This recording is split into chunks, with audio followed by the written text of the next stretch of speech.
welcome to the stage Hannah Maguire and Suruthi Bala.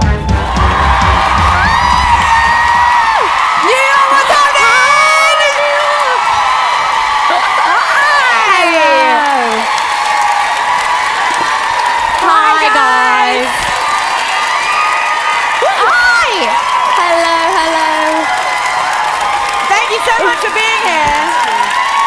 This is we can't hear anything. I can't hear anything. This is the last night of our first North American tour, so this is probably the biggest night of our lives. So thank you so much. Thank you so much for being here. We're absolutely devastated that it's over, but we're still going to have a great time. We're going to have a best time. We are so excited to be finishing the tour in New York. We love this city. Did you enjoy our skydiving video? It was categorically the worst day of my life, and I have a dead parent.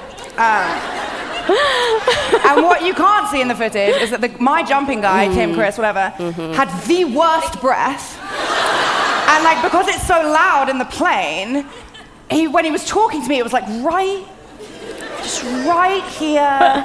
So that not only am I traumatized because of jumping out of a plane, but that is the smell I have with the memory. All around trauma day. All around big trauma day. Trauma, low self-esteem, all around good fun. Everybody sufficiently warmed up? Good. Well, now to do the bit that we were supposed to do before, but I forgot. I was like, she's forgotten, but I'm just going to go with it. Thank you. All right, who listens to the show every week? Make some noise.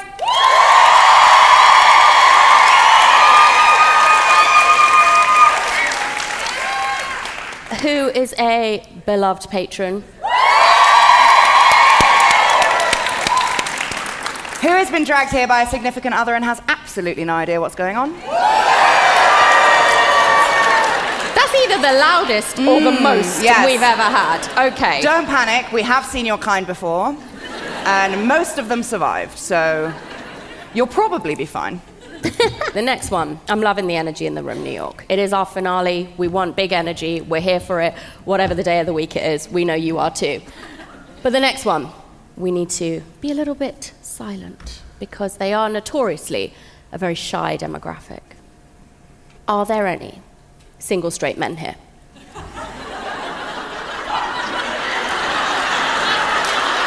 There's like almost 1,000 of you in here. Okay, fine. Don't message us later being like, I was in there. It's too, you've missed your chance now. Oh, right, no. We're from London, we don't do that. Where are my lesbians? As always, much more reliable than men. Okay. Oh, I know. She knows. Okay. I might later if you're lucky.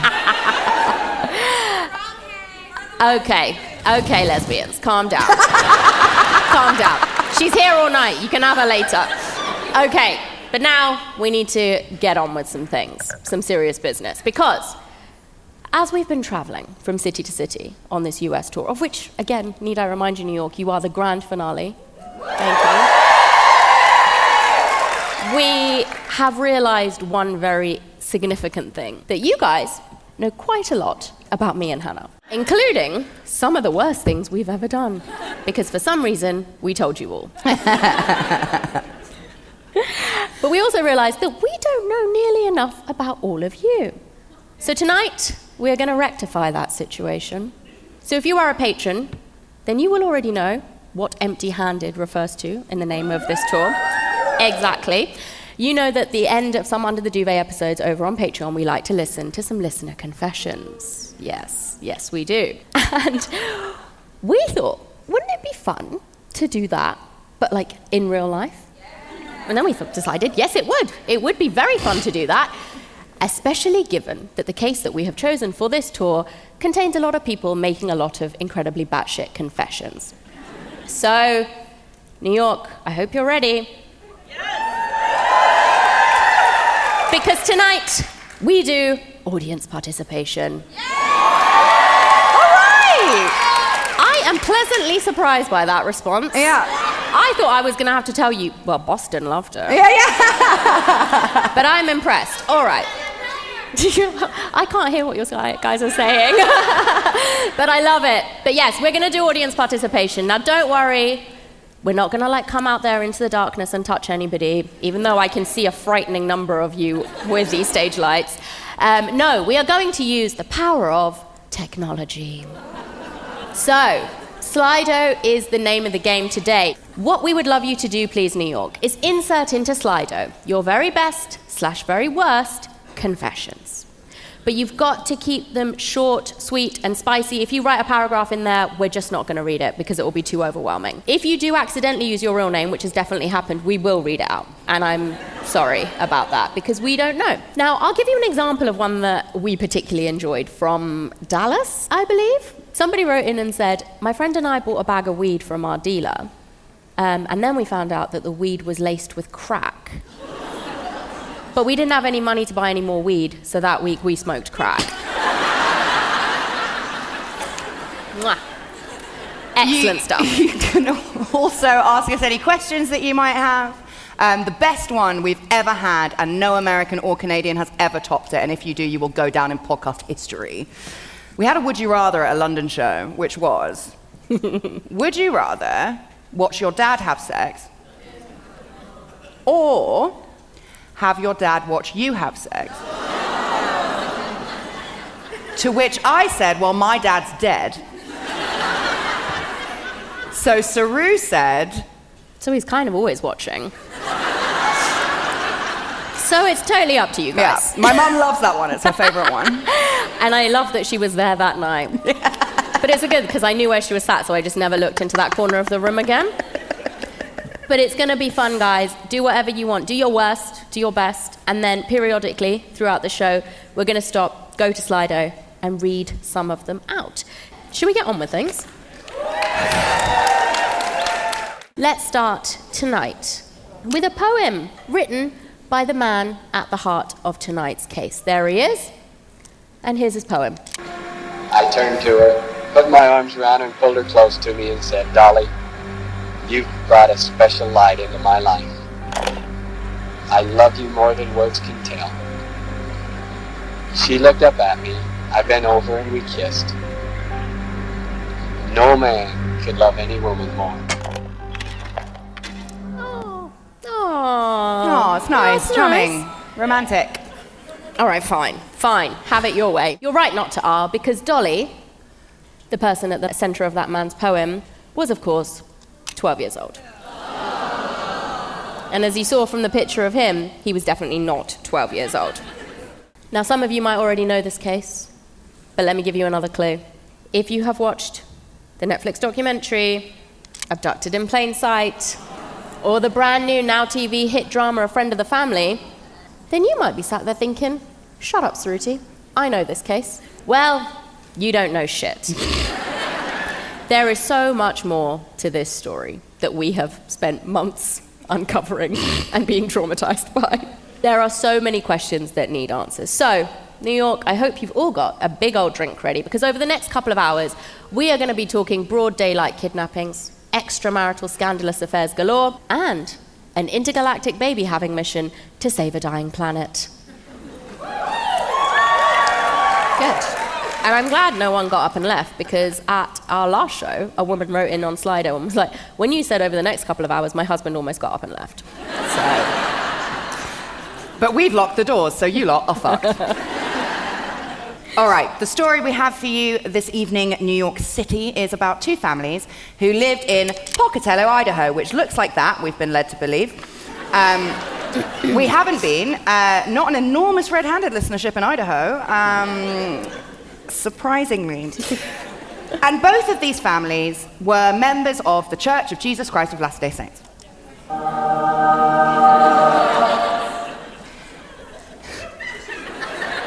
Who are also called the... Mormon! Exactly. Any Mormons in?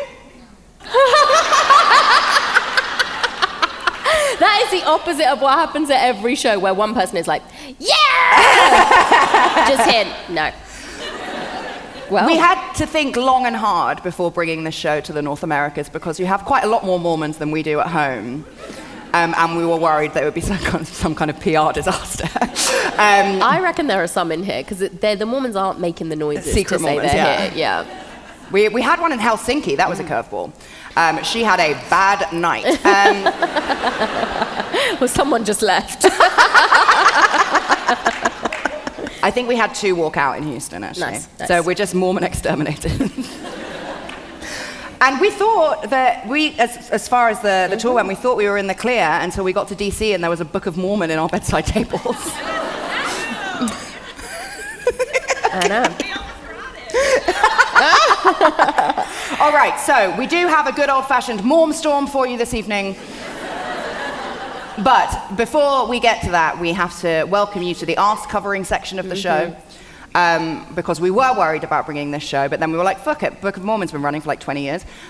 But we needed you to understand that we really, really sincerely know that there are lots of different kinds of Mormons, and not all of them are completely fucking nuts. And to illustrate how firmly we know that, we took the time to create the Mormon spectrum.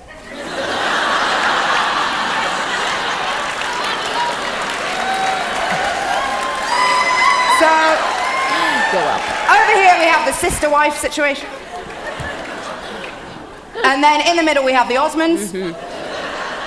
And then over here we have the acceptable face of Mormonism, Mitt Romney.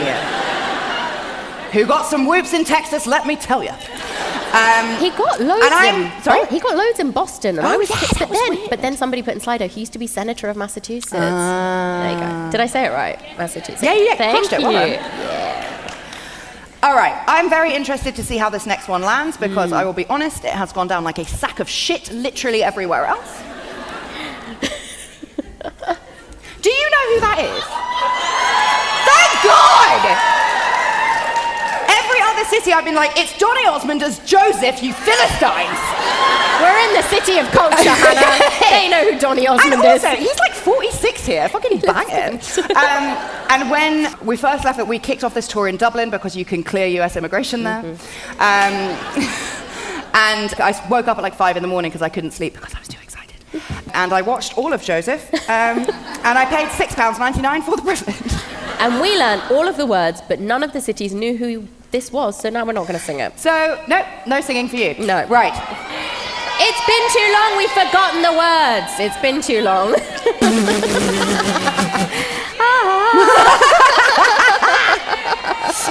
All right, so the Mormons we have for you this evening are firmly in the Osmond camp of Mormonism, which means they think that everything Brigham Young said was true, but they don't have, like, a uniform.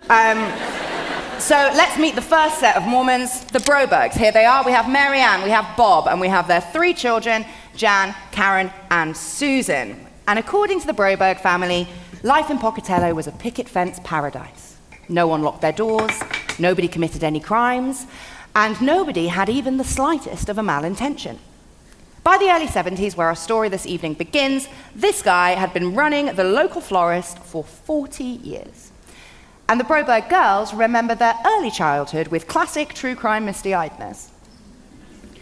But if nothing happened to them, this would be quite a short show. So luckily for you, New York, but very unluckily for the Brobergs, it's time to meet the Birchtolds. Just to warn you, we are now a jump scare podcast, so there's lots more of that. So Robert and Gail Birchtold moved to Pocatello in June 1972. And the documentary and the drama, if you guys have seen them, you will know they were very kind and particular to Robert Birchtold. This is the actor who plays him in the documentary. And I know you're laughing, but like standard issue attractive man, right? Who's Ryan Murphy? I don't know. Is that a famous person? Oh, I don't know. So anyway, for reasons that will become very clear very soon, we are going to be less kind. My question here, why is he wearing a belt? Where are they going? I don't know. But my favourite thing, though, is still that only one city we did a show in had like an LED screen? Yeah, LED screen. LCD, whatever. LED. LED screen. And our laser pointers didn't work only on his chest because it's so wide. It was just like, or disappear. So, yeah, get used to that because you're going to see a lot of that tonight. So, yes, this is Robert Birchtold. Now, Jan Broberg, the matriarch of the Broberg family, well, she was a chorister at her local church in Pocatello. And one Sunday, she noticed a new family in the congregation. They were, of course, the Birchtolds. And she was particularly taken immediately with the husband, Robert, because he complimented Maryanne on her particularly stirring rendition of Onward Christian Soldiers. Which, in LDS town, where you're hearing it all the fucking time, is high praise indeed. So I'll give her that one. So the Birchtolds, they were charming, they were charismatic, and Maryanne couldn't wait to run home and tell her own family, the Brobergs, all about them. And the Birchtolds clearly felt the same way, because they even sent the Brobergs a fruit basket. With the well-meaning, if in hindsight slightly off-putting message of, "We sure enjoy your family," which is how I imagine he sounds, but it's also funnier when I don't have a blocked nose and kind of sound like that too. So there you go. I think you sound lovely. Thank you. You're welcome. Ah. Before anyone knew it, the Brobergs and the Birchtolds were basically inseparable. The Birchtolds had 5 children, and the Brobergs had 3 that we've already met. Bob and Bob were both reasonably successful businessmen. They had a lot in common. And Gail and Maryanne were both quiet Mormon wives. Gunny and Knifey don't bother me. Cloth mouth, it's terrifying. Yeah. But this is some sort of, like, we didn't stage this. This is some sort of like Mormon wife cosplay situation. And my most important question to you, Hannah, is when we have a bachelorette party. For the 2 of us. Yeah, when I finally become a lesbian, yeah. Which one are you going to dress up as? Definitely cloth mouth. Yes. That's the correct answer. Excellent. Oh, it's still... Is it me? No, it's me, don't worry. Okay, good. Don't panic. You. This is what happens when you Google Mormon wife, by the way. It's not something that we staged ourselves. As the families got closer and closer still, all of the Brobergs started to refer to Bob Birchtold as either Brother B or just B. When we were in Houston, someone shouted, they were like, "She's from here and she never comes back."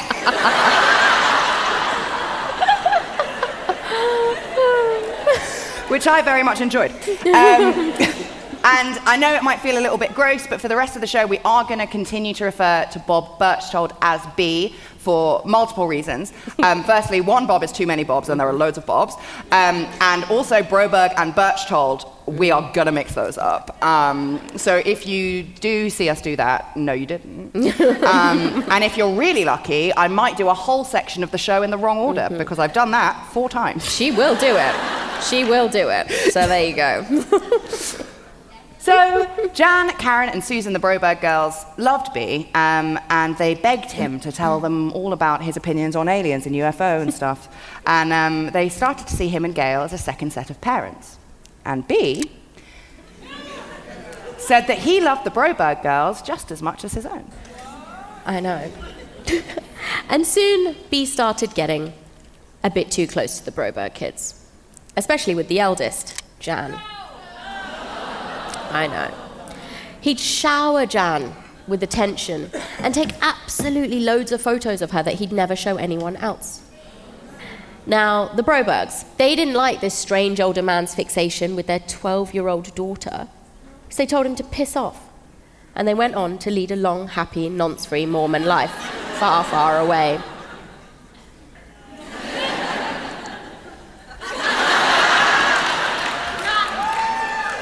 He always gets a better reception the second time we bring him out. So that's nice for him. Like most of the Osmonds.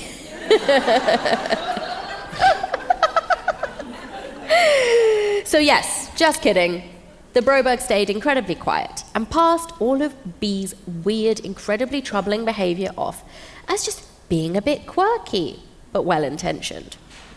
So left unchecked, obviously his behavior escalated. For example, at the time, Jan was sharing a room with her sister. And just once, in passing, the girls had mentioned in front of B that maybe one day they'd like to have rooms of their own. So B, a man who is not their father, who has a business of his own to run, who has 5 kids of his own, took it upon himself to build a wall down the middle of the girls' bedrooms.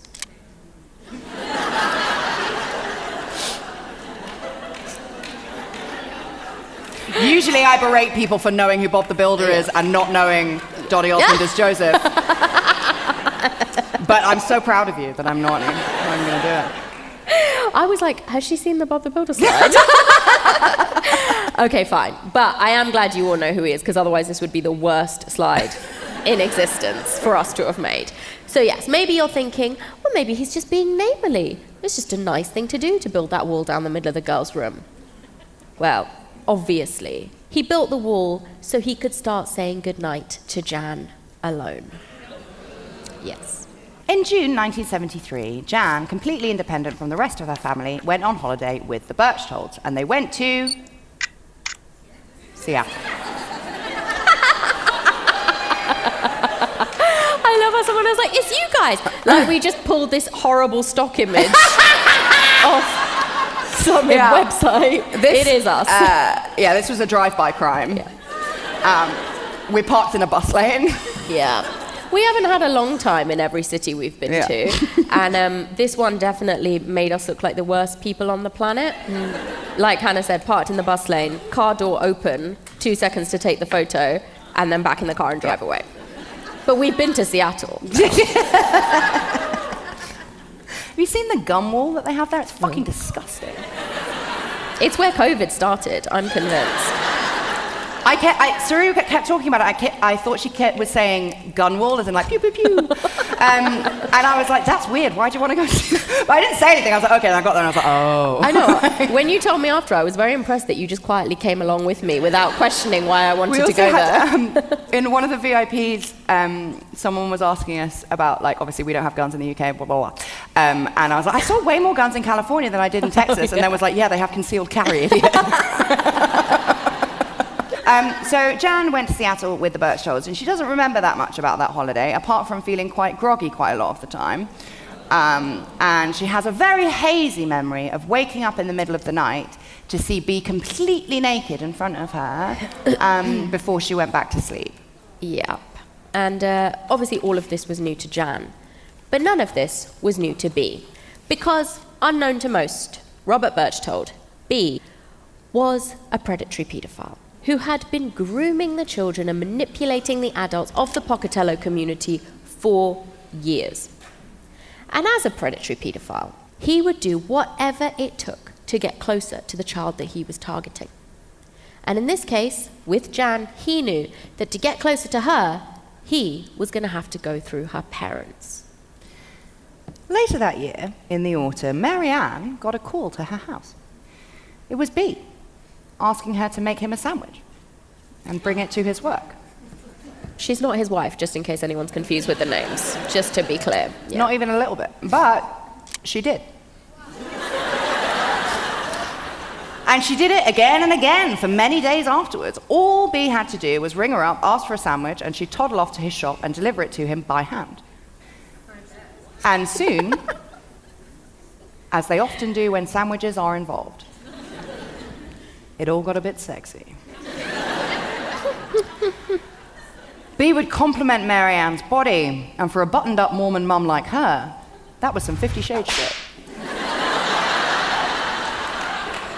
I particularly enjoy the nose holes. And this body complimenting, etc., started to happen more and more, but we don't want to put words in Maryanne's mouth. She's very good at doing that herself. So let's hear from the woman of the hour, Jan Broberg. That was when it began, and I tried to ignore it, but I remember the way it made me feel. And I thought, oh my, I can't feel this way about him. I think the thing that solidified it was when we went to a church function in Logan, Utah. While we were there, We took a ride up into the mountains. Before we left, we got a little too cozy, started kissing and hugging, and he touched my breasts, and things got a little carried away, stayed there longer than we should. But nothing beyond that. Went back home and tried to be calm and enjoy our lives. I thought about it every day, a lot. I thought about that feeling and that touch. I'd been married for, 12, 13 years by then. And it was an excitement to me. Oh, won't somebody please think of the children? So as you can see in New York City, Maryanne is absolutely fucking gagging for it. And having seduced successfully more mum Maryanne, there she is with her I Love B badge. B has successfully removed one obstacle from his ultimate target, the 12-year-old Jan. But there was still one more parent to go. What was he going to do about Jan's dad, Bob Broberg? Well, B is very much a one-trick pony. And that one trick is seducing Morms. So B now went in for a bit of Bob on Bob.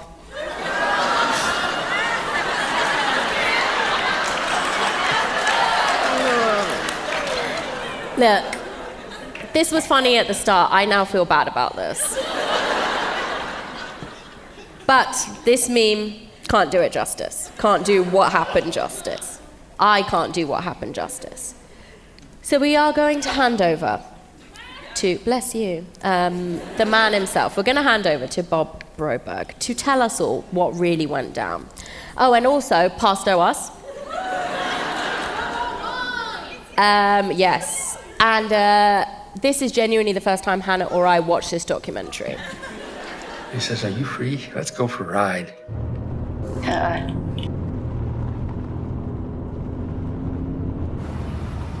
He says, I cannot stand my wife, and I need to have sex. No. With you now in this car. That's what happens, I think. I could see that he was sexually aroused. No. He says, "Oh, can you give me some relief?" We were laughing, and he said, "Oh, Bob, it's just kid stuff. And I've got to have relief." So I was dumb enough to reach over and relieve him in an act of masturbation. What? I did the worst thing I've ever done. Bob. As far as... I mean... Bob and Mum. What's Mum's name? breaking the trust and the fidelity that I had with my wife. I can't do it. No, I don't like it when old men cry. No! Poor Bob, poor Bob. Look, at least he feels bad about it. Maryanne's just like, and then he touched my breasts. Like, fucking hell. At least Bob feels bad. And we now love Bob. We love Bob. We now love Bob. So you lot can leave him the fuck alone. Exactly. But I think we can all agree that that was one hell of an empty-handed confession.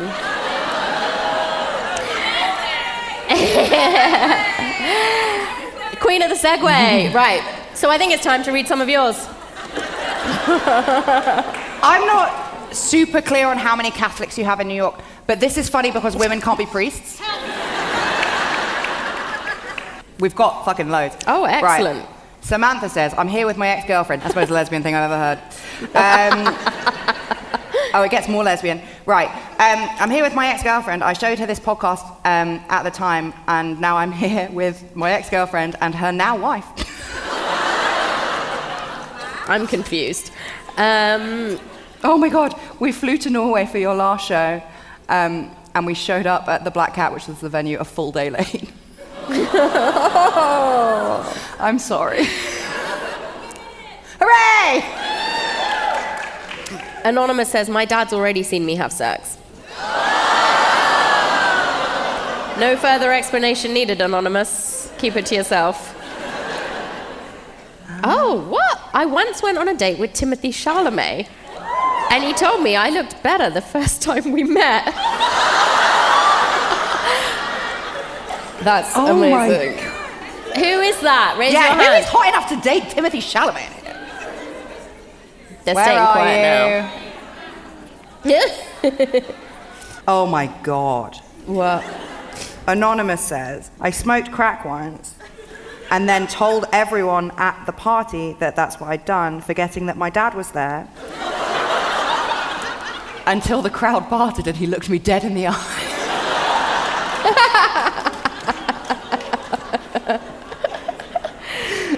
Okay, right. There are so many in here. This is so I'm going to go tense. into the naughty section. Okay, if you use a bad word, because this is corporate software, it gets filtered into a different bit. Wow. Banana says, banged a guy in a Bangkok bathroom, wound up marrying him. There she is. Congratulations. So now when people ask us, where do I meet a nice guy? Bangkok. Nice. Yeah. Nice. Congratulations. Every guy I've banged in a bathroom has ghosted me, so. Okay, Hannah, you finish us There off. is more than one. Finish us off with one last one. Okay. Someone's crying. Oh, no. That's the one. Anonymous, clearly. I funded an entire trip to Europe by writing BDSM short stories. Good for you. I respect that. That's excellent work.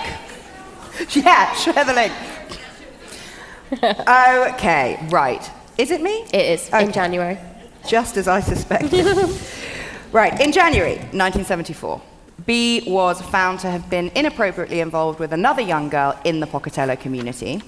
And this situation was brought to the attention of the Church of Jesus Christ of Latter-day Saints. So naturally, they passed it on to the police, and B went to prison for 17 years.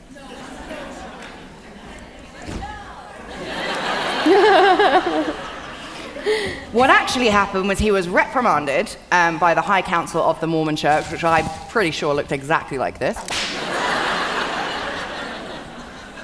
And then the church sent him off to seek some counseling, but not with a licensed psychotherapist. Oh no. Rather, they sent him to a random Californian counselor who just gave B a bunch of vague, hokey advice and then prescribed him some therapeutic tapes. Quite. Now, maybe you're thinking, well, what's on these tapes? Maybe it's something helpful. How do you know? Well, these tapes were just filled with weird 70s-style outer space music. Jump scare? Good. So yes, that's all he had. And the therapist just told him to pop his headphones in, lie back, listen to this music, and, just rid himself of all of his evil thoughts about wanting to molest children. Simple. In case anyone didn't hear that, someone in the front just shouted, vibes. Good. After all of this completely legitimate and definitely not made up therapy, B returned to the Pocatello fray, and it took me to show 12 to figure out that this temple is on 3100 Butt Street. And you can tell me it's pronounced Butte all you fucking want. Yeah, no. There are just so many other words in the English language you could have picked that don't read like butt. Anyway, B's back, and he has a request for the Brobergs. He told them that as an essential part of his therapy, he absolutely had to listen to his weird sci-fi tapes whilst lying down next to a child. Just to confirm, the front row have said, not vibes. So, of course, the Brobergs said, absolutely the fuck not, you fucking creep. You already spend way too much time with our daughter. You take pictures of her all the time that you show to no one. And you're already in therapy for being a giant nonce. So no, you can't share a bed with our 12-year-old daughter. Very clever, aren't you? Just kidding. The Brobergs thought that as this therapy had been sanctioned by the Mormon church, that there couldn't possibly be anything wrong with it. And as a result, B slept in Jan's bed 4 nights a week for 6 months. But it wasn't enough. On the morning of the 17th of October 1974, B called the Broberg house, and he told Maryanne that he wanted to take Jan horseback riding after school that day. Now, Maryanne said that probably wasn't a good idea because it was a school night after all. But B, being a man with absolutely no boundaries, turned up anyway. Before he and Jan set off to go horseback riding, he handed her a fistful of pills, told her to take them. He said they were her allergy medication. He then told her that the ranch they were going to was a really long way away, so she should just, lie back in the car, have a little nap. The next thing Jan knew, she was lying in a small, unfamiliar bed, feeling groggy. She could hear the hum of an engine, and the room was dark, but she could see that her wrists and her ankles had both been bound. And then Jan heard a voice coming from a small white box on a shelf. Are you ready to see some shit, New York? Is it now on? No. Oh no. Is it not on? How about now? Oh, there you go. Well done.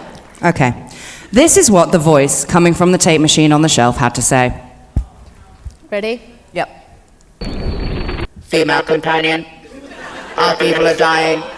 You must help us. We need a special child. You are chosen to have this child. Very important to the future of our planet. Please save us. You cannot fail. I am Zelda. Listen to what I say, or you will cease to exist. There you go. That's not easy.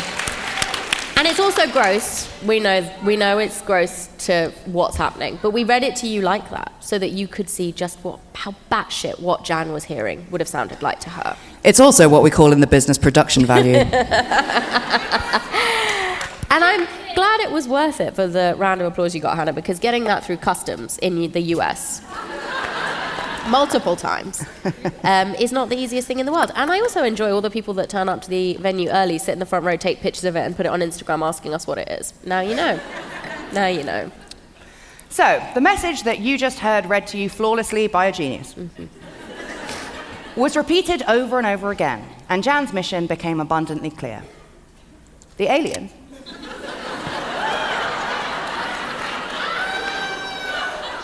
Saru is wearing a child's one. Hey, they don't make them in petite. We've got to work with what we've got. But what I would say is, I'm glad you all found it funny, because explaining why we bought a child's inflatable green alien costume to our accountant is awkward. You know what, maybe.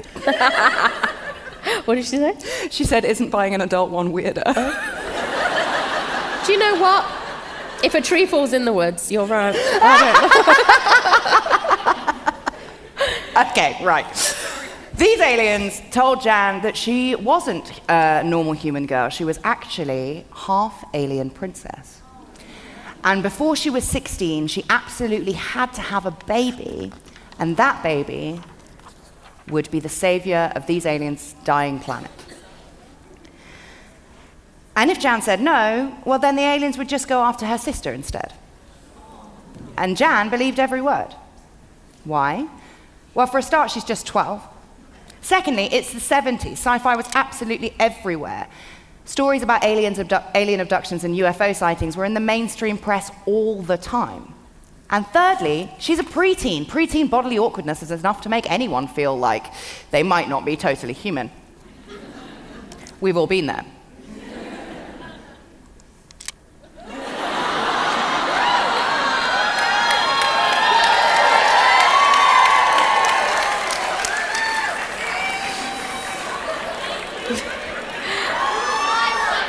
Okay, I can see the whispering and the pointing. Let's talk about this one.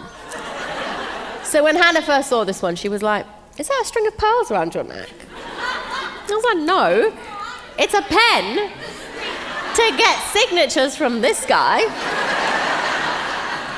And would you like to tell the children how old you are in that photo? 16? Fucking hell, no, that's what somebody said. That's not the right age. I was probably 14 in a wholesome time to be a teenager. So too old is the answer to that question. I think I'm 14 here as well. This was also taken at some sort of Disney establishment. And I use this as evidence that I've always had a weak chin and this is not my fault. And I was wondering, New York, if you could clear something up for us. Did the aggressive side fringe happen here as well? Yeah. Because, as you can see, it affected both of us quite savagely. Yes. I mean, I wonder how many of you had it for practical reasons like me, to just hide all of the acne. Yes, that's what I thought. Okay. Well, for the last time on this tour, we're going to not look at these anymore because they make us feel depressed. Right. Instead, we're going to think about the Christmas story. Which I'm sure you will all be shocked and appalled to hear that this is the first and only time I've been cast as the Virgin Mary. I was always shepherd number 3. But here I am, making my debut as the world's smuggest baby Jesus. And maybe I am looking so smug and wearing that much lipstick, because as someone correctly shouted out from the crowd, at least I'm the right colour tone.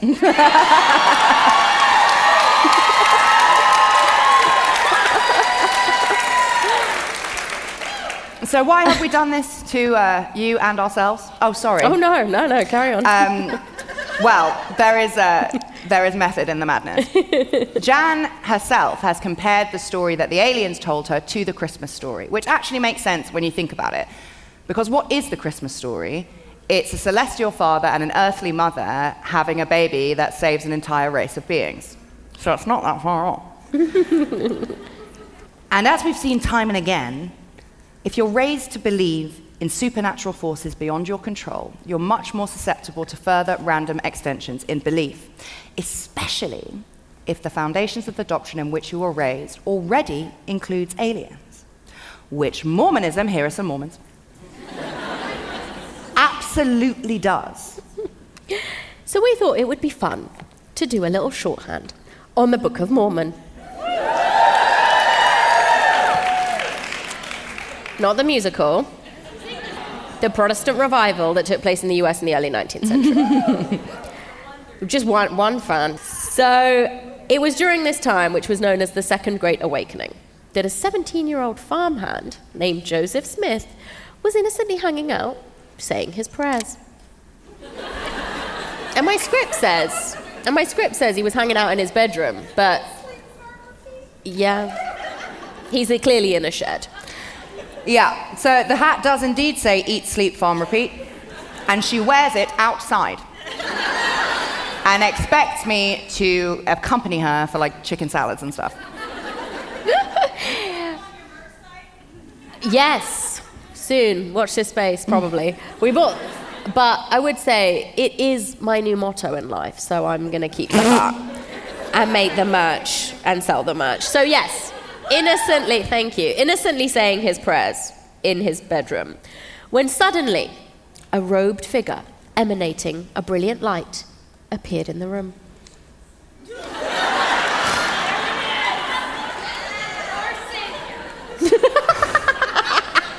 In my defense, we thought the dress came with a beard. And when we realized it didn't, I just had to go into my memory palace because I went to convent school, and this is what we would do on the playground when we were pretending to be Israelites. So I just pulled it out of the bag. So this magnificent creature told Joseph that it was there to tell him where he could find a set of sacred texts. Now, luckily for Joseph, these texts just so happened to be in the mountains in upstate New York. Easy. Exactly. Easy. So we just went and got them.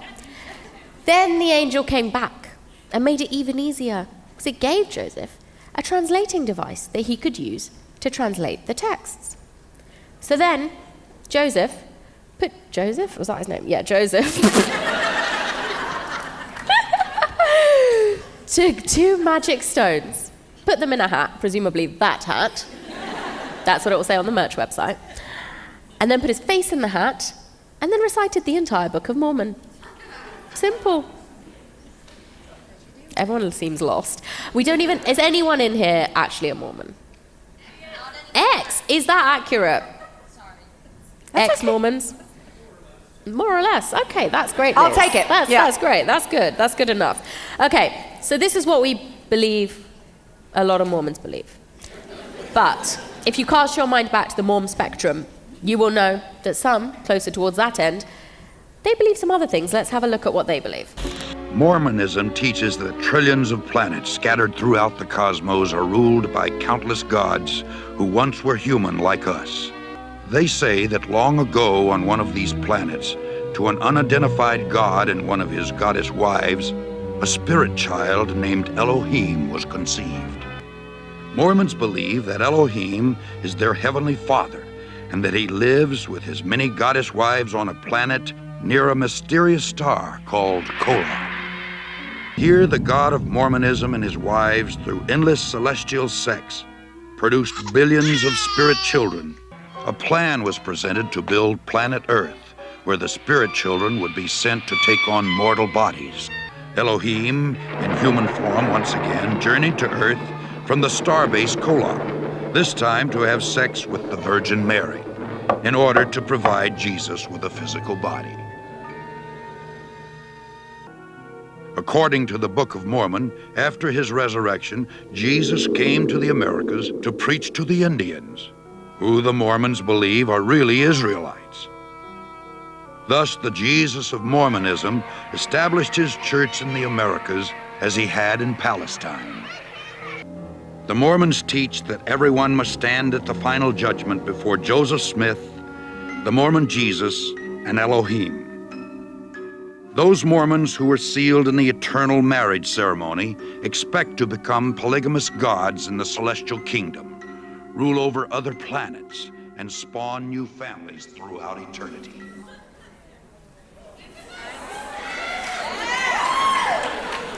Make sense?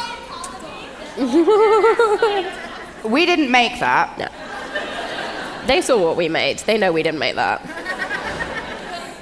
The point we're trying to make is that there are people with jobs and kids and stuff who think that that is true. So you can see, for poor old Jan, the news that she was half alien and was the only one who could save a dying planet wasn't really that far-fetched. So while she was listening to those tapes, Jan drifted in and out of consciousness for a few hours. And when she finally came to, she was lying in the bedroom of the motorhome, and her hands and feet had been untied. And then the tape started up again. And it told Jan to go back into the living room area of the motorhome, and when she did, guess who was lying there pretending to be asleep? Correct answer. When B pretended to wake up, because he definitely was not asleep, he told Jan that whilst he'd been driving them south, both the pair of them and the entire motorhome had been abducted by aliens, which is quite a feat. And then B suggested that they should consult the tapes one more time to figure out what they should do. And this time, the tape said, "We think it's time for you to ask the male companion to do what makes people happy." I know, I'm sorry, it's the worst bit. Kind of. And what happened next, as far as the extremely groomed Jan was concerned, was the first time that she and B ever had sex. However, she's 12, she can't consent, it's not sex, it's rape, no further questions.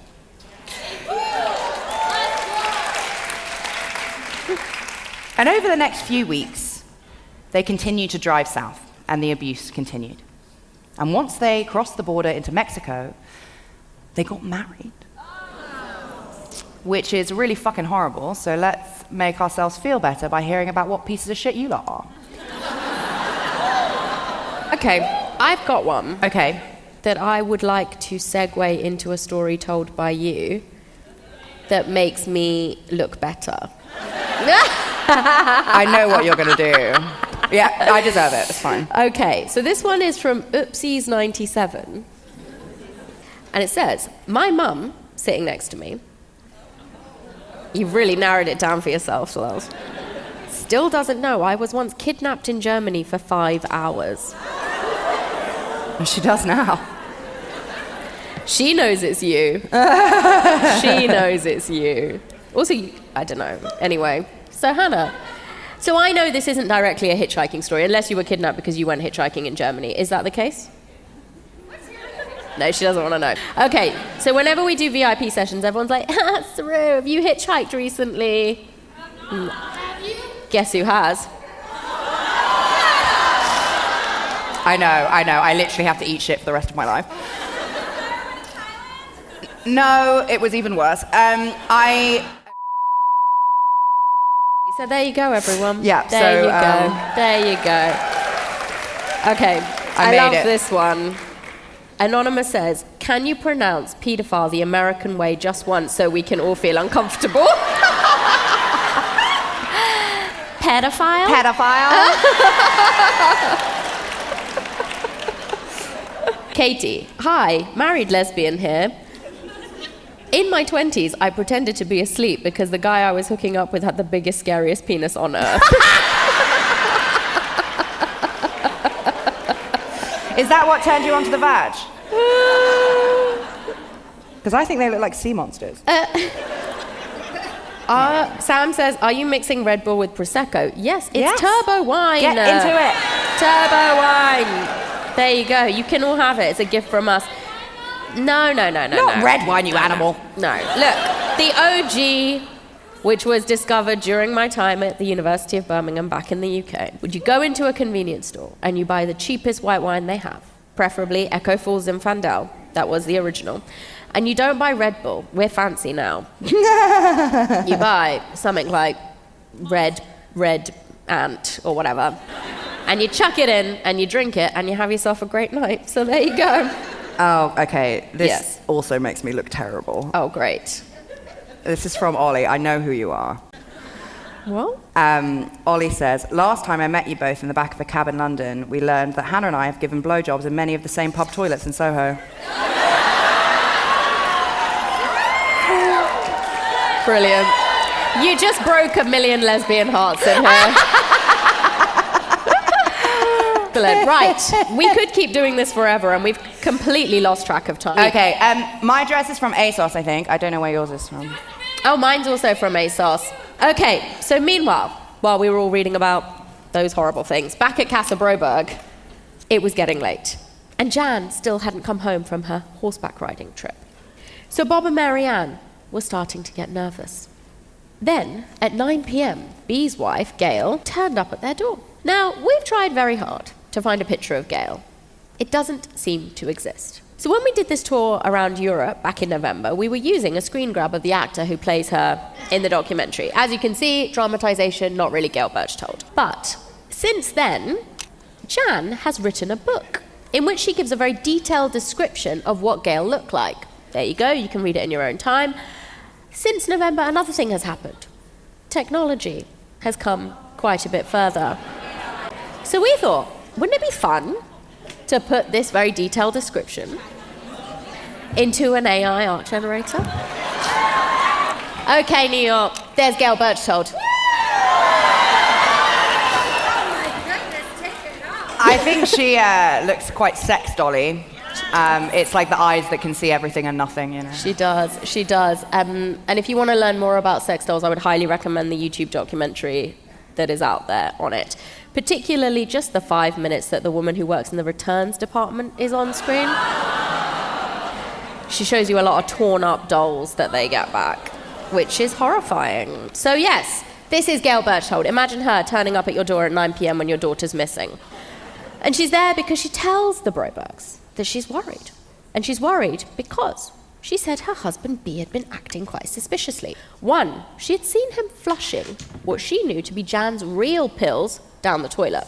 Secondly, she said he had sold his furniture business the day before Jan disappeared. And she said for the past few weeks, every single night after dinner, B had been disappearing without saying a single word to her.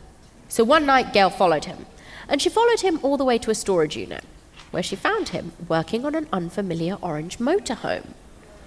So now, Gail and the Brobergs jump in a car and drive to this storage unit. But when they get there, shocker, the motorhome's gone. And now, Gail, she changes her tune. She now says, there's nothing to worry about. We definitely shouldn't phone the police. Everything is probably fine. Bea and Jan are probably, just had a little breakdown somewhere, and they probably just can't get to a phone. But Jan is fine. So for some reason, listening to Gail, the Brobergs didn't call the police to report their 12-year-old daughter missing for 10 days. And when they finally conceded and phoned the FBI, FBI agent Pete Welsh, well, he was horrified. Even after the Brobergs themselves had been the one to call the FBI, Agent Welsh and the rest of his emoji friends had to really work to get the Brobergs to understand that their daughter had been kidnapped. And here is why. I never had an inkling that he had sexual designs on Jan. We weren't really sure even then what a child molester was, And I tell you, I don't know how we could have been so gullible when there were so many red flags. He's just too pure. Him alone. I will happily catch you outside.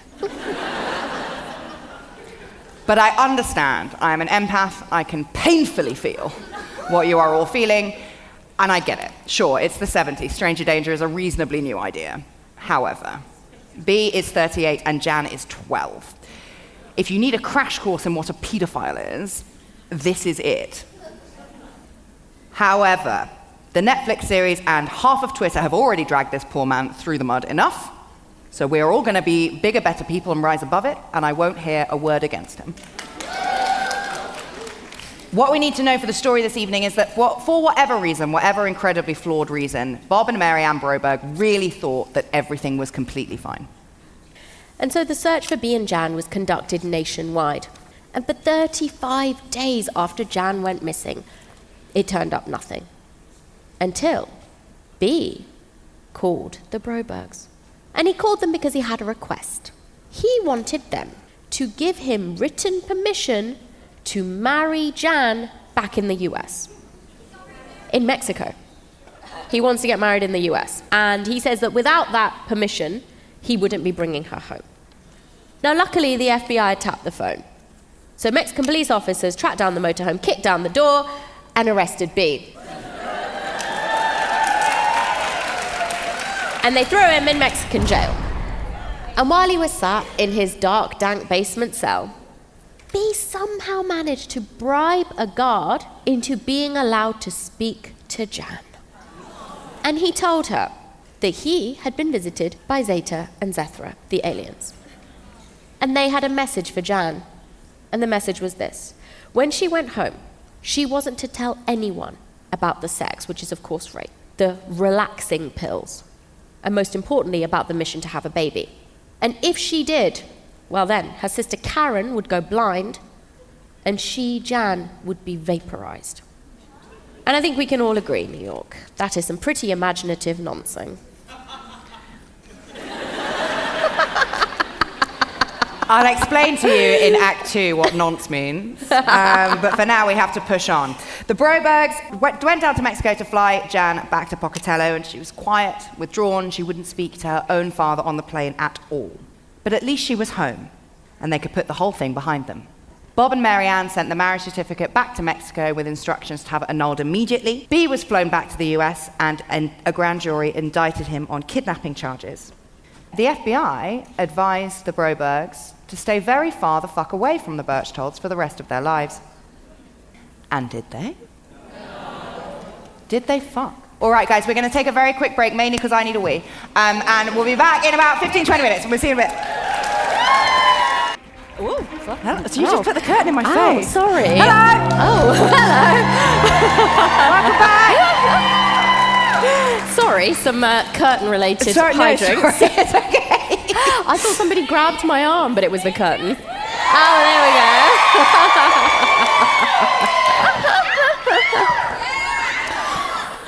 go. Did you enjoy the lovely little driving video? Good. Which, in Suru's defense, how many of you fuckers can drive stick? No, I'm not having any of this, right? Liar. I don't believe it for a second. Absolutely not. Absolutely not. Like in England, it's not impressive. It's like everyone speaking English in the Netherlands. Like everyone can do it, so it's not like it's not a big deal. But I don't believe any American can drive a stick car. So I think she did very well. Okay, who enjoyed the alien dancing? Okay, good. And the eagle-eyed among you will have noticed that it wasn't a loop. It was a 20-minute, one-shot situation. So we danced around in those alien costumes for at least like 22 minutes in what was essentially a shipping container in East London during the hottest summer on record. Sorry, go on. I know, I was saying I'm glad we risked our lives twice to bring them those two small bits of content. Yeah, absolutely. Good. Someone just asked what music we were listening to. I can't remember the whole thing, but I do know at the end where it gets speeded up and I'm doing a lot of this is because I was rapping to Lose Yourself. Yeah, she was. She was indeed. So, yeah, that's it. I hope, has everyone had a wee? Everyone got a drink? Who's got work in the morning? Sounds like a you problem, buddy. This usually goes in the first half of the show, but I'll tell you very quickly. Do you know what nonce means? Yes! Okay, well, Prince Andrew, exactly.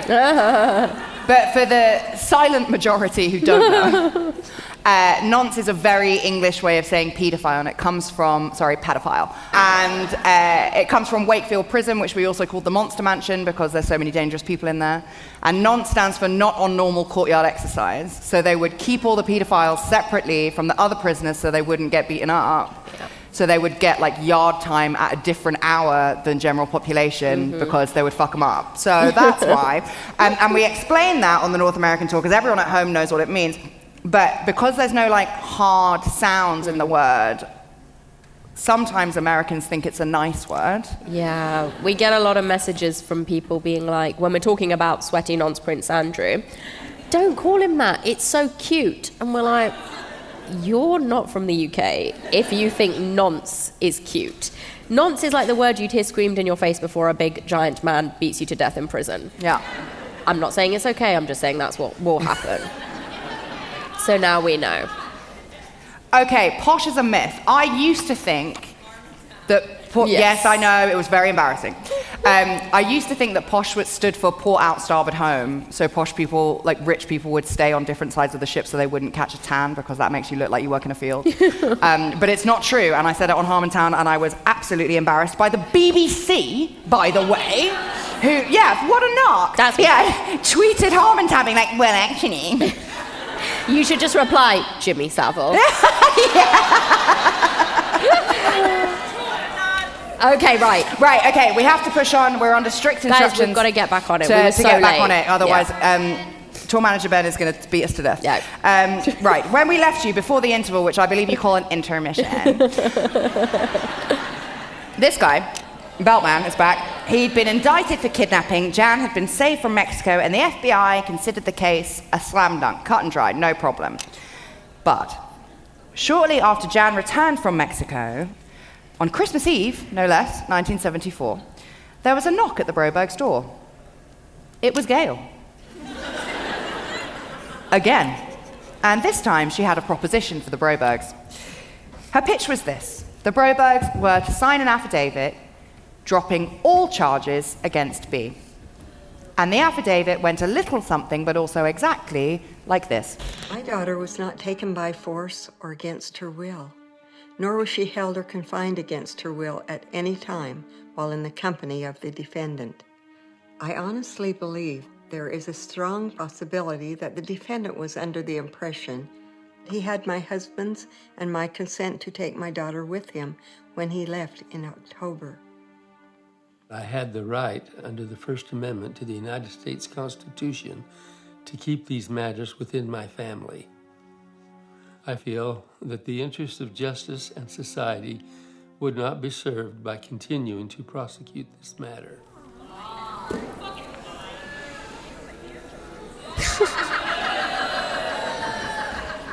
So, of course, Bob and Maryanne were utterly appalled. They threw the affidavit back in Gail's stupid AI face. And they told her never to darken their door again.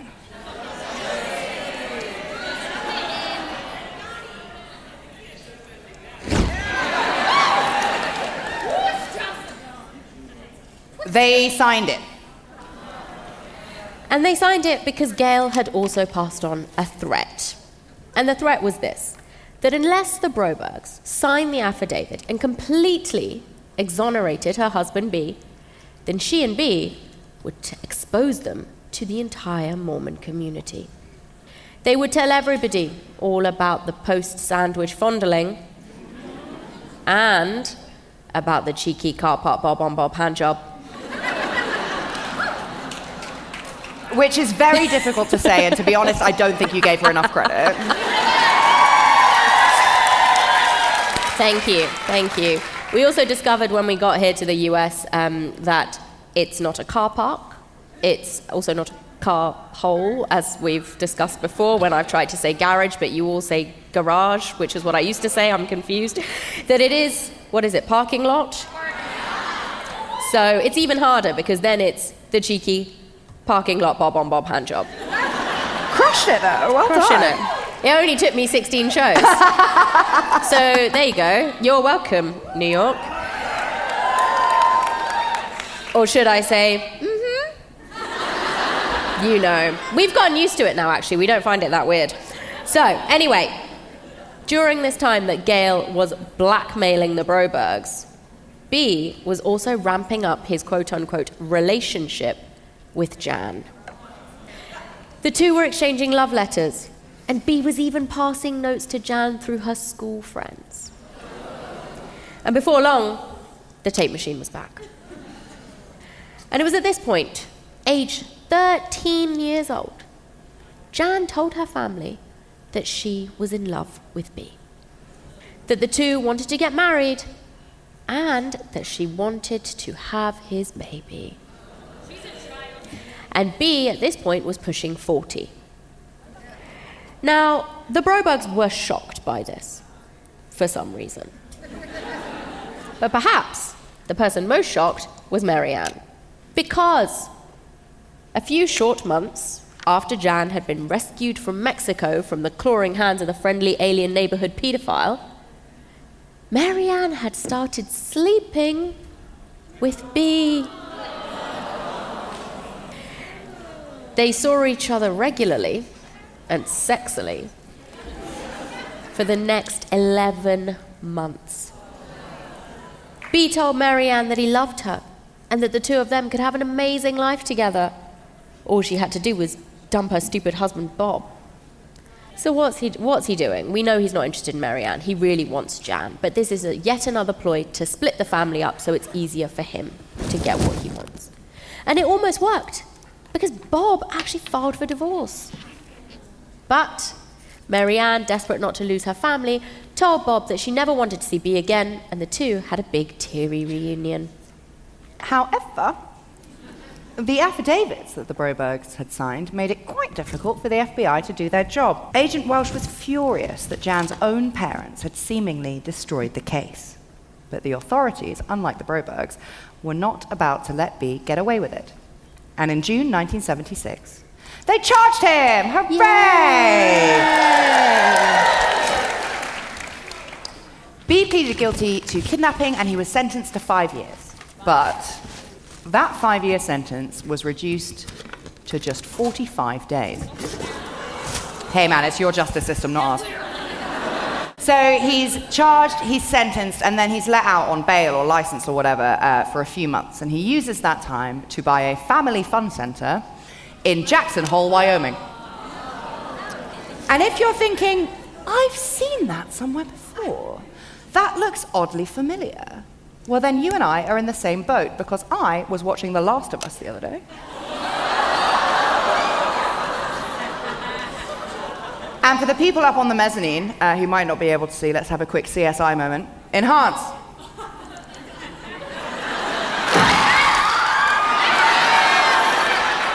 Jump scare podcast. I am so glad that landed because I was so insistent. So now everyone on the London team can eat my shit. So let's get back to the 70s for now. B has been charged and sentenced for kidnapping, but has managed to buy a family fun centre, which means his actual job is to be around children all the time, and no one does fuck about it, which is absolutely awful. So, your turn. Okay. Oh no, where did it go? Oh, I highlighted it and it's disappeared. What have you done? Oh no. That. I highlighted one I liked and it's disappeared. Oh no. Is it? No. You just want me to read that one. Okay, this one's fucking gross. Right. Mandy says, oh, I got it. I dated a guy on and off for far too long who hoarded his own nail clippings. I found out by accident. Did you find them? Did you find out why?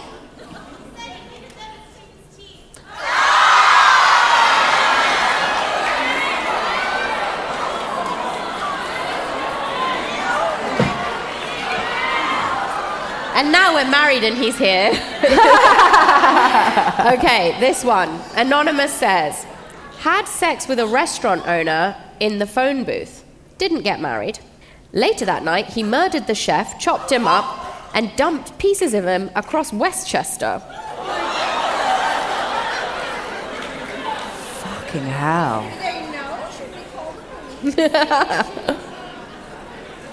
Okay, I'm going to do one more. Hold on. Okay. Anonymous says, I'll do one more and you do one more. Okay, this one. You haven't given us any names, so it makes it quite hard to help you. But this person, Anonymous, says, someone tell my boyfriend to fucking marry me already. Fucking marry her already. Okay, Jenna says, had sex in a Catholic church bathroom in high school during youth group. Mm-hmm. You and the rest of us, girl, like, come on. Unsurprisingly, no longer a practicing Catholic. Right, let's get back to it. Now, if you found B's family fun centre buying shocking, this next bit is gonna blow your minds and upset you quite a bit.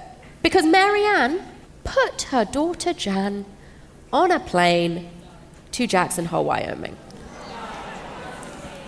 on her own to go and visit B at his family fun centre. And she said she did it because Jan was just causing such a fuss, she didn't have another choice. So Jan spent weeks with B in Wyoming while he was out on license. Eventually, you know, when it came time for B to go to prison, Jan was forced to return home.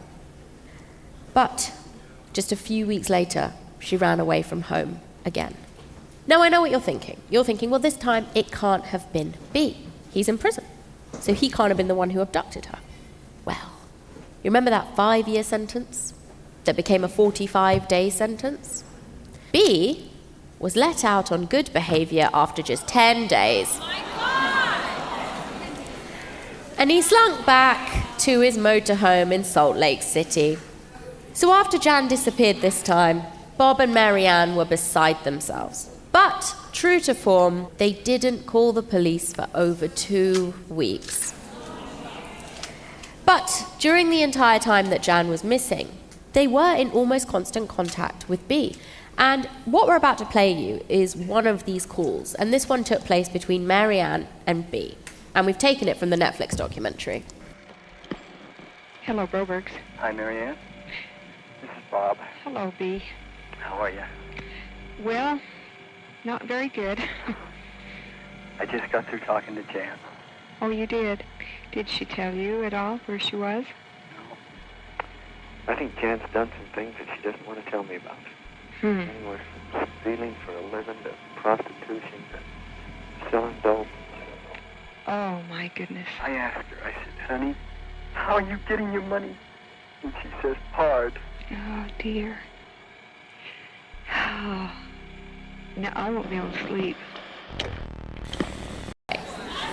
Okay, guys, I know. We felt the same way when we first heard this, but let me explain a few things to you. Firstly, everything B says is going on with Jan is not true.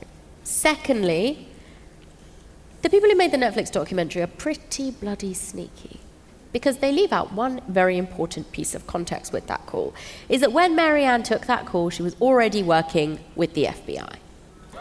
And she had been told every time B calls be nice, and try and figure out a meetup. In November 1976, Jan had been missing for the second time for 90 days. But the FBI had been doing some pretty solid detective work. They searched every trailer park in Salt Lake City until they eventually found Bee's orange motorhome. And when they had a look inside, they saw that the whole thing was completely covered with huge movie poster-sized photographs of the 12-year-old Jan. And they also found his weird sci-fi tapes. But because his alien manipulation tactic was so rogue, the FBI didn't really know what they were dealing with, so they kind of just left it alone. But more importantly, it didn't matter how long they sat outside that motorhome, they never saw hide nor hair of Jan.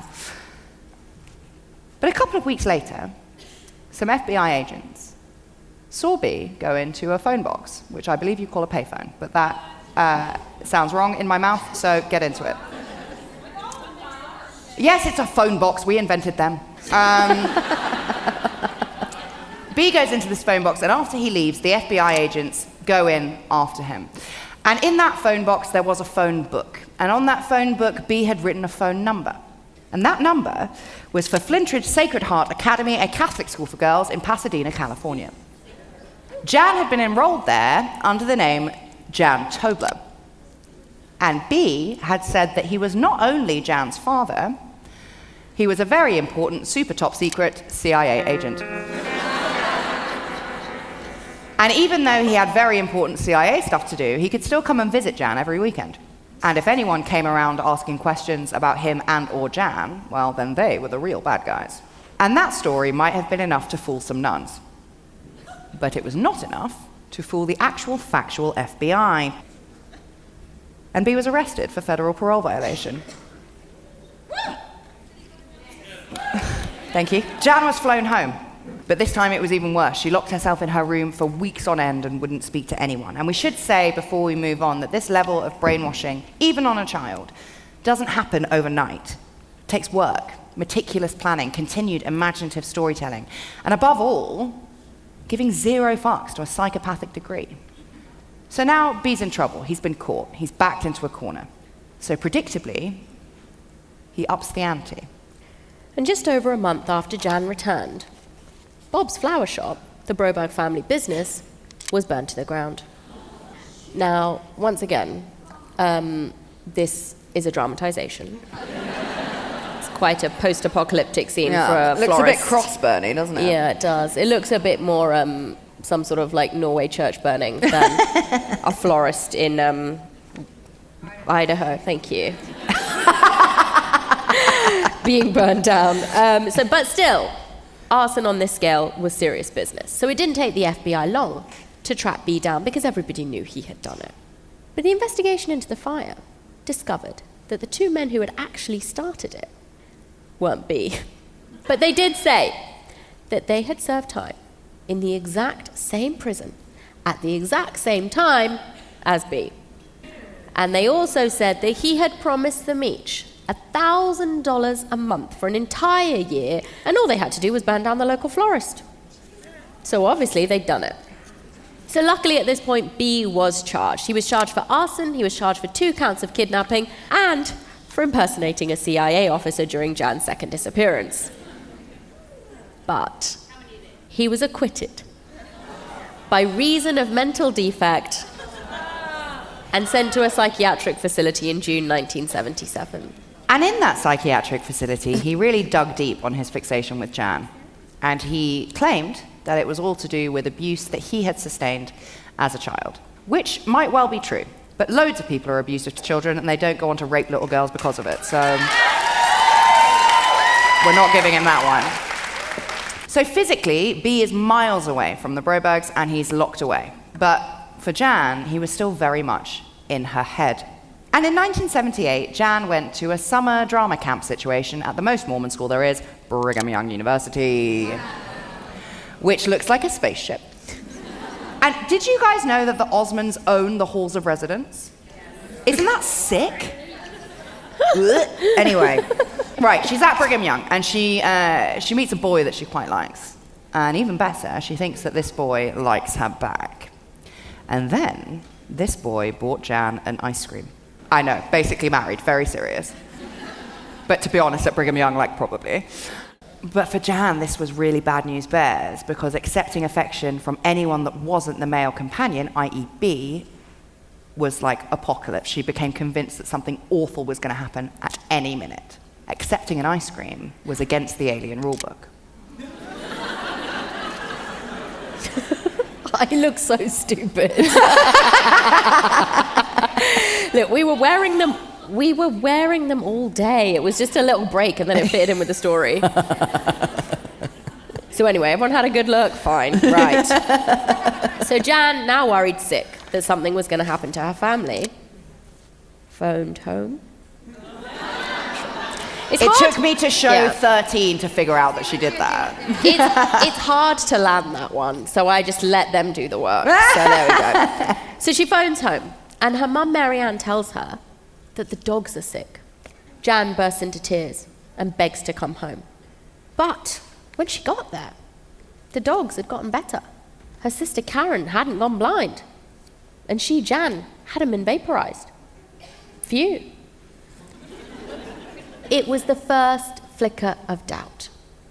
But the brainwashing was so deep that Jan dismissed it. So let's now fast forward to the day before Jan's 16th birthday. Jan knew now that the intergalactic mission to save that alien dying planet was in danger. Because if you remember, she'd been asked to have a baby before she turned 16. And she knew now that her time was up. Jan has written a new book, and in that book she includes an excerpt from her diary that she wrote on her 16th birthday, and this is what she wrote. I'm 16 today, and I haven't had the baby. Does that mean I'm going to vaporize? And then they'll take Susan. I can't stand to think about it. I need to tell her about the mission. If she doesn't want to do it, I'll take the gun hidden under Dad's bed and kill her. And then I'll kill myself. And I think what this diary entry tells us is that at 16, just how brainwashed, groomed, and manipulated Jan was. That she genuinely believed that killing her sister and killing herself, if they couldn't go through with this mission, was saving them both from a fate worse than death. So Jan woke up on her 16th birthday, very much not pregnant, and realized that the mission had failed. So she walked through the house, preparing herself for the devastation that was to come. But everything was normal. What are we whispering about? That's what I thought. Everything was normal. Everyone was there, everyone was safe, everyone was alive. And as the day of Jan's 16th birthday passed without incident, she started to realize the truth. B had made it up. All of it. She had gone everywhere he told her to go. She had done everything he told her to do. She was not the half-alien princess of some dying planet. She was just a normal human girl. She hadn't spoken to her own father for years, and it was all for nothing. Over time, Jan opened up to a friend, and then to her sister, and eventually to her whole family. She describes this experience as a kind of purge, not that far off a mental breakdown. But over time, Jan got to a place where she could make peace with and sense of what had happened to her.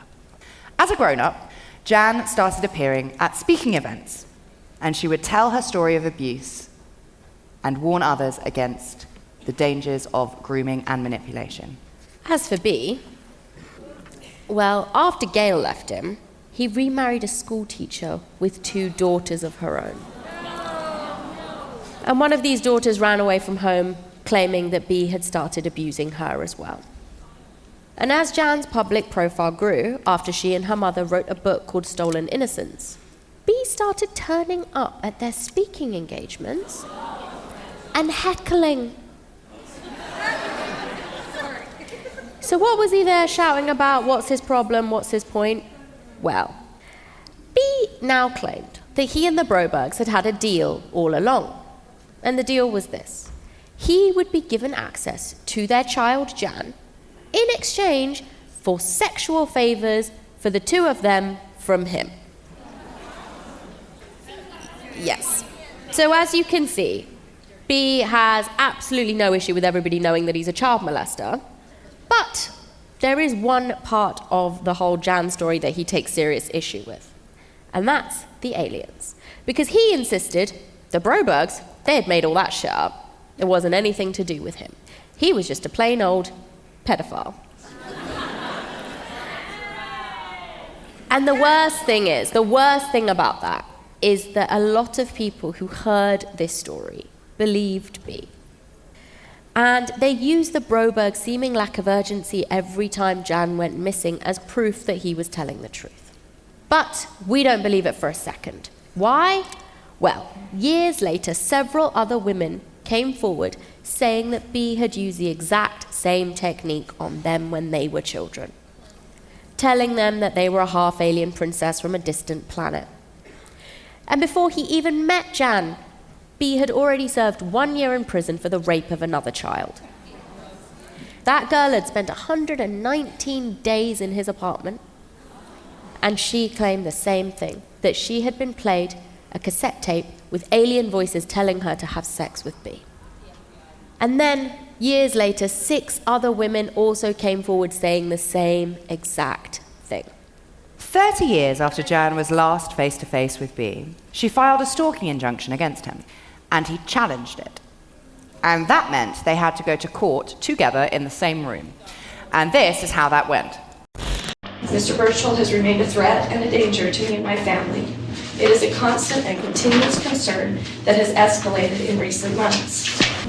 You know this is quite a story, and you have sold a lot of books because of the story, right? We've sold a few books, not enough to make back the investment that we made to publish the story. Okay, you told ABC News that you were going to make a movie, is that correct? I didn't tell ABC News that. I told them that there might be offers for that. It could happen, I don't know. Is this your goal? This is my goal? My goal, Mr. Birchtold, is to educate the public about predators like you. That is my goal. Oh, I see. I hope you do see. I hope you do. I cannot believe that you can look me in the eye. You have no soul. First of all, get it, Jan? Yeah! And don't panic, New York, Jan 1. A restraining order was placed on B for the rest of his natural life.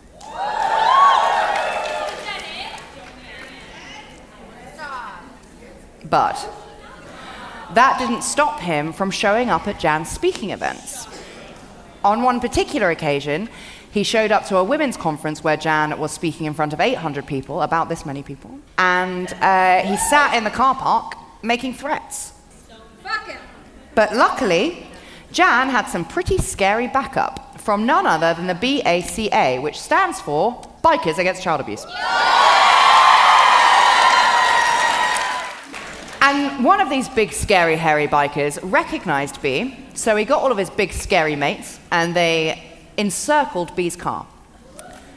B panicked and floored it and ran over one of the big, scary, hairy bikers. Extremely bad move. I think he's fine. The police were called, and when they searched B's car, they found a firearm in his glove box, and he is on parole. So even here, that's quite bad. And B was arrested and later found guilty for possession of a firearm, parole violation, and aggravated assault.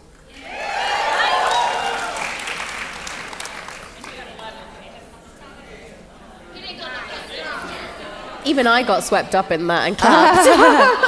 I love this part of the show because I've never felt more powerful.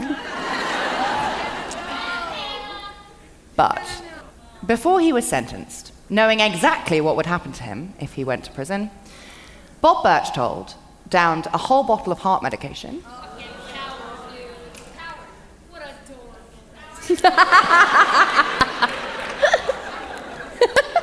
And a whole bottle of Kahlua, odd choice. I feel like no one buys Kahlua, it just shows up in your house at Christmas.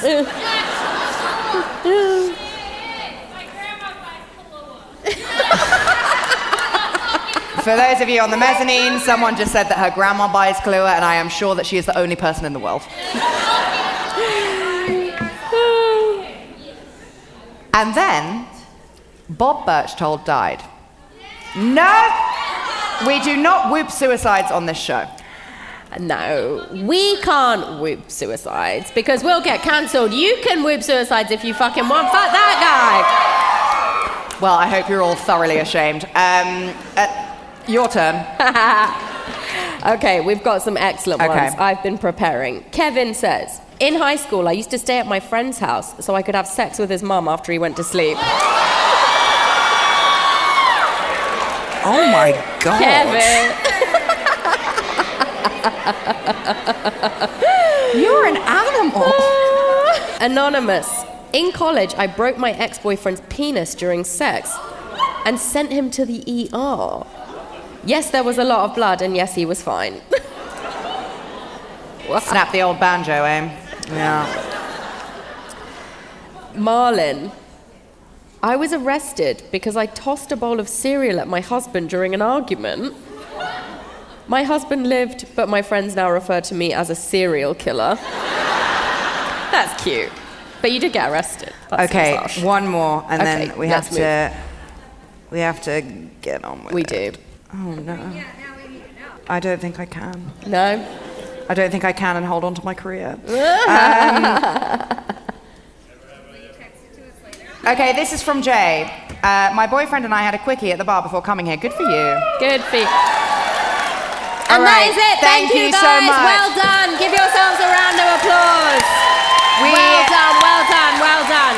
The show's not over. That's just the last We have about 5 more confessions. minutes of the show. The confessions is over. Thank you very much for the Slido interaction. It's what makes the show different every night for us, and we're very grateful to you for it. So thank you for joining in. Thank you. Well done. Good work. All right, enough clapping yourselves. Back to Jan. So Jan is still an active member of the LDS Church. No.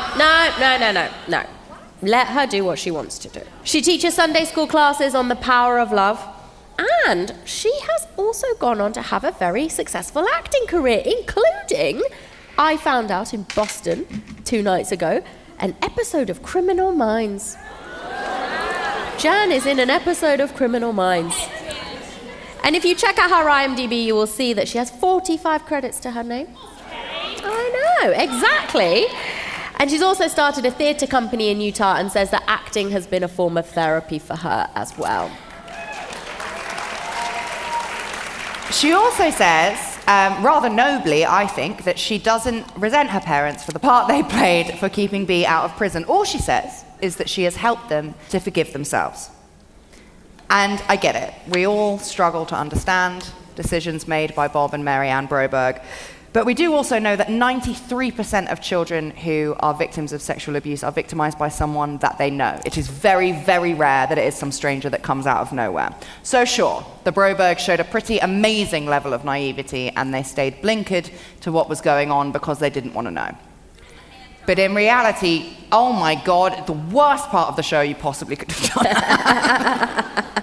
Lots of parents don't know. And that's exactly what Jan campaigns to let people know. And in 2022, she even started the Jan Broberg Foundation, which supports children who have been victims of sexual assault. And I know we've done it, but one last round of applause for Jan.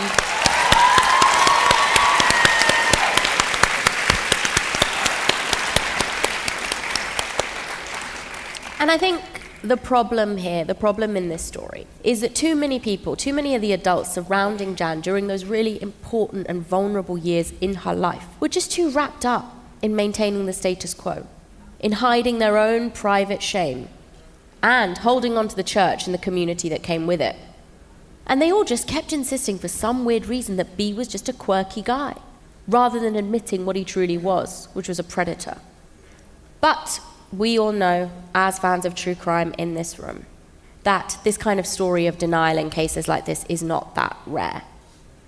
This one just had aliens. And that is it, New York! Thank you so much! If we could just have another minute of your time, we'd like to take a picture with you if that's okay.